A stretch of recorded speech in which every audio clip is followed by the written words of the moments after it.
Yeah, Salaki for that was interrupted. But yeah, even though we sometimes have disagreements, all right, the truth is, when you do this work at the end of the day, you really have to put all your faith, trust into your Bashim Yahweh for that ultimate protection.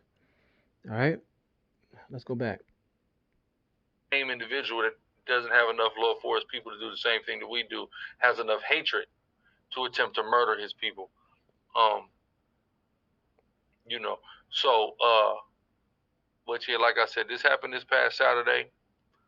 Um, if you take a look at the flyer promoting me coming to Seattle this past weekend, what you'll see is we plan to be at Othello Park for the Juneteenth festivities, and then we were gonna go to.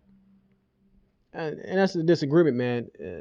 We don't push that vibe of celebrating uh, these holidays that don't have anything to do with Israel. All right, we understand that slavery was written about in the scriptures and what Juneteenth and what it represents and what happened. All right, but at the end of the day, you know, I see they do it because they want to. That's what Israel is into. Jake is into that. They go to these things because there's a lot of people. I get that, but at the end of the day, man, we're really about sincere individuals, man. All right, we're about sincere individuals, and where there's a bunch of niggas are at just doing shit that really, African fest and this and that. We kind of steer clear. I'm speaking of GMS, steer clear from those events, man. All right, we steer clear from those events, and we just go to the highways and byways. We're not looking for that, uh, you know, that type of exposure like that, man. All right, the ones that are meant to get this truth are gonna get it. We don't gotta insert ourselves, in the midst of a festival or an event with tens of thousands of people at. You know, this truth is going to make its way to the hearers that need to get it. All right. A regular camp spot to go to camp. Uh, Abriel Dugans. Yes, it happened at Westlake, Fourth and Pine, right? Which is news articles. It was in the news. Um, you know, but yeah. So we went to the Juneteenth thing in Seattle. At Othello Park, and that's in a very notorious area of Seattle, and coincidentally enough, that's the place where we would. Where things didn't happen at, even though there's a present gang war going on. It was just a shooting the week before, right? Um, and wandering there, you said to be, don't just be our own people, be people in the truth. Somebody who alleges that they're in the truth. Somebody that alleges that they're a believer in God, follower of the Bible. That proclaims themselves to be a Hebrew Israelite, right? Right. And a lot of people could say that they're Israelites, man. And in these last days, you're going to see a lot of false flags, a lot of people that's been set up, right? A lot of people, the government and agencies are paid off to go out and make and put this thing in a bad light, man.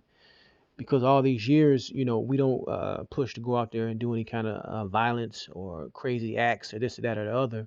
But you will see, like I said, the Alphabet Boys trying to perpetrate and paint Israelites in general in a bad light, man. All right. But let's get into the scriptures. Let's end this. Like I said, this is not going to be real long. Uh, let's get Acts 23 and 12. It says, and when it was day, a certain of the Jews banded together and bound themselves under a curse, saying they would neither eat nor drink till they had killed Paul. And there were more than 40 which had made this conspiracy. And this is just an excerpt from Acts, dealing how these these Jews came together wanting to kill Paul. All right, like I said, the closer we get to the end of this thing, you're gonna see more and more backlash from Jake out here, man. Whether they know they're Israelites or not, because of the pressure that's gonna be on us, man. The spotlight that's gonna be on us. All right, you're gonna have guys bugging out.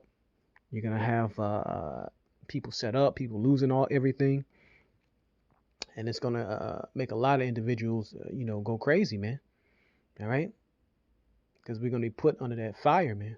We're gonna be put under that fire. And how about you, how shy are putting people through tests, and he's gonna see if you're gonna still stand steadfastly for this word. All right, even at the brink of death, man. All right, because I know that you can hear it in the guy's voice, Sakari's voice, man, being shaken up, getting shot at like that, man. All right. It's like I said, when we do this work, when we go out on those highways and byways, this is something that's real serious. But our faith have to be there that at the end of the day, hey, if the Lord is going to deliver me through anything, He's going to deliver me. So coming in with the military gear, the vest, being armed, hey, it's not a prudent look, man. It's just not. Now let me go back to what y'all said, some of this video. Going off, man, right? Encouraging people to go on Negro and Airlight tried to murder Gorilla Hebrew. Alright. And a result of that, Gorilla Hebrew, now they encouraging people to carry firearms and wearing vests, which is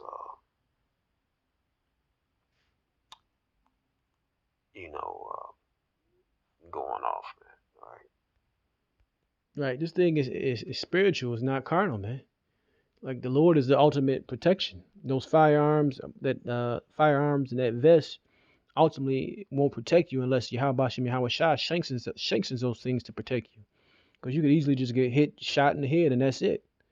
Right? So, for you brothers that have been out there all these years, you know that, man. All right, this thing is something that is sanctioned by Yahweh Shai, and it's His will that's going to protect us ultimately in these trying times, man. It don't matter people that didn't prep, people that got guns, people that got this, that, and the other, right?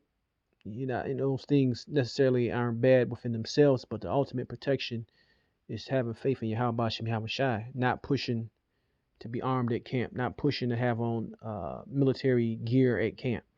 All right, that shouldn't be the outcome of what happened to the leader Sakari. It should be, Yahweh Shai protected him. All right, He protected him. You see, because if He wanted him, he would have took him, even if he had on a vest, right? Even if he was armed.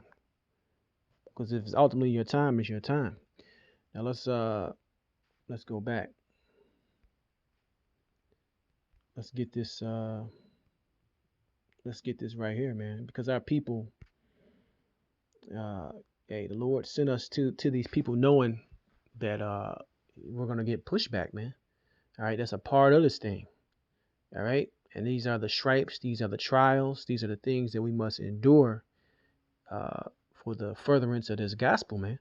All right, Ezekiel 3:4. He said unto me, Son of man, go get thee unto the house of Israel, and speak my words unto them.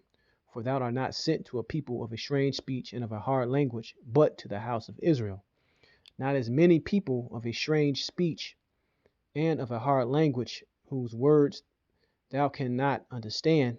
Surely had I sent thee to them, they would have hearkened unto thee. Right? If we would have went to the other nations and told them that they're the greatest people in the world, that the covenant is truly for them, that the Lord ultimately died on that cross for them, right? Salvation is only for you. They would love it. All right, they'll eat it up. But our people have a problem with it, man. All right, our people push back when they hear this. But the house of Israel will not hearken unto thee, for they will not hearken unto me. For all the house of Israel are impudent and hard-hearted. Right? Behold, I have made thy face strong against their faces, and their foreheads strong against their foreheads. As adamant harder than flint have I made thy forehead. Fear them not, neither be dismayed at their looks, though they be a rebellious house. Right. So the act of putting on those vests and talking about being armed, right? Uh, that's the true weapon, man. The Lord said, "Fear them not." You see, and it says, first camp after shooting last week. The Most High is our shield, right? That's how it should be. The Most High should be your shield, man. But if you truly are pushing, having weapons and having on basically body armor, hey, you being a you being a hypocrite, man. You being a hypocrite. Like I said, after you got many brothers that can testify what happened out here in Chicago about dealing with shootouts, dealing with people coming up with weapons. We didn't come back with body armor. We didn't come back with guns. Even though brothers legally and lawfully can own a gun, we didn't bring that stuff out there because this is a spiritual. This is spiritual warfare, man. All right. And ultimate protection is Yahweh Bashim Yahweh Shai. That's the key, right? Let's end this off, like I said right here. Psalms 91:4. It says, "He shall cover thee with his feathers, and under his wings shalt thou trust. His truth shall be thy shield and buckler." So that's the ultimate defense, is the Most High. Period, man. Through his Son, Yahweh Shai. We don't have anything other than that, man. All right. So yeah, I just want to show a little bit of those two videos. And let you know this thing is real for the brothers that's on the highways and byways, for the brothers that are very visible. All right. The apostles, in New York, GMS, and not just this camp, but any other camp, those spirits are out there, man. All right. Those left hand spirits are out there. But ultimately, we have to trust in Yahweh Shem Yahweh Shai. And if he wants us to make it, if he wants us to endure through all this, he will bring us through it, man. All right. We have to stay spiritual, even in the midst of wolves, even in the midst of people with weapons, even in the midst of all of that. We have to stay spiritual. And that's the point. I want to give all glory, praise, and honor to Yahweh Shem Yahweh Shai, and Shalom next time.